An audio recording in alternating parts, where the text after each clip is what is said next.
Some unscrupulous companies often try to regard their employees as sole proprietors or service providers by making service contract instead of a labor contract.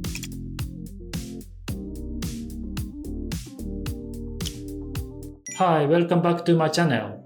Today, I'd like to talk about one of the most frequently argued labor issues: who is a worker and who is not. Last month, a surprising ruling was issued by Osaka District Court. It was a case about part-time lecturers suing Osaka University, the university they are working for, to claim their right to convert their contracts from a temporary one to a permanent one. According to the labor laws in Japan, if a fixed-term labor contract is renewed several times and the total period exceeds 5 years, the worker may apply for conversion to a permanent contract. Under a special rule for universities and research institutes, this period extends to 10 years for some researchers and teachers. To my surprise, the judges determined that the past contracts made between those lecturers and Osaka University were not labor contracts, but service contracts. As a result, the lecturers lost the case because they couldn't exercise their right to conversion as workers. As you may know, Japanese labor acts give strong protections to workers, but if you are regarded as a freelancer, sole proprietor, or service provider, the protection you can receive will be quite limited. So it is critically important whether you are a worker or not.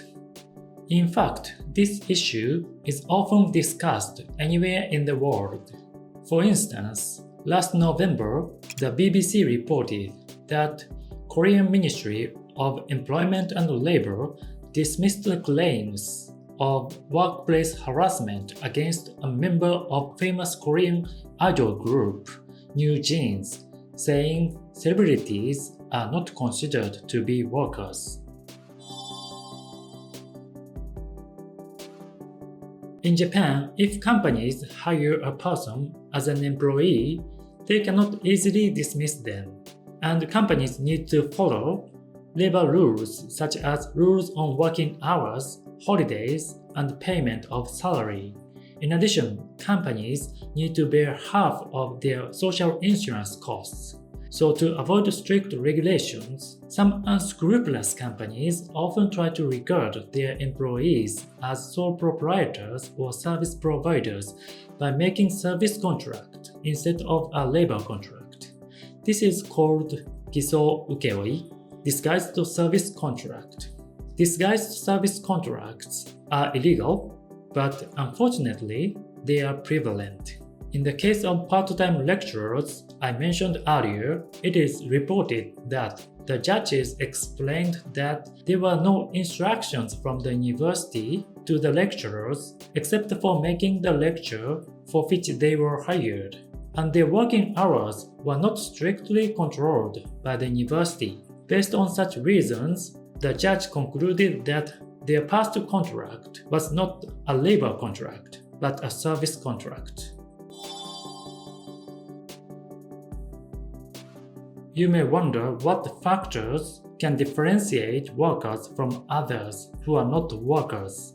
Simply put, it depends on how you work and how you get paid. Workers are the people who are controlled by their employers regarding when, where, and how they work. They are supposed to come to the office at the same time and work under the supervision of their boss. Workers must follow the instructions of their employer. They are not supposed to refuse them. On the other hand, if someone is a service provider, what they are supposed to do is only to produce work products or deliverables which fit what was specified in the service order. They have a lot of freedom about where, when, and how to work.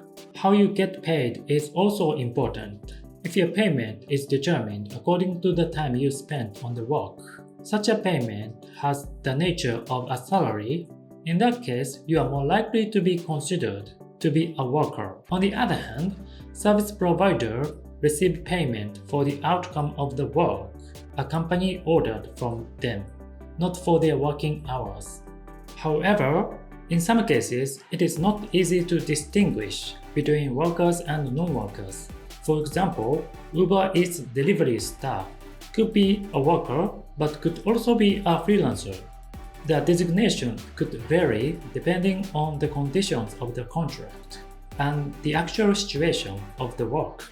In my opinion, the part-time university lecturers should be regarded as workers, and their contracts should have been labor contracts, regardless of the title of the contracts, because I assume their way of working was not that different from other employed teachers. So I'm really interested to see what the higher court will decide in this case. Do you also think the part-time lecturers are workers? Do you know a case similar to this? I'd be interested to hear from you, so please leave your comments. Thank you for watching this video. See you in the next one. Bye.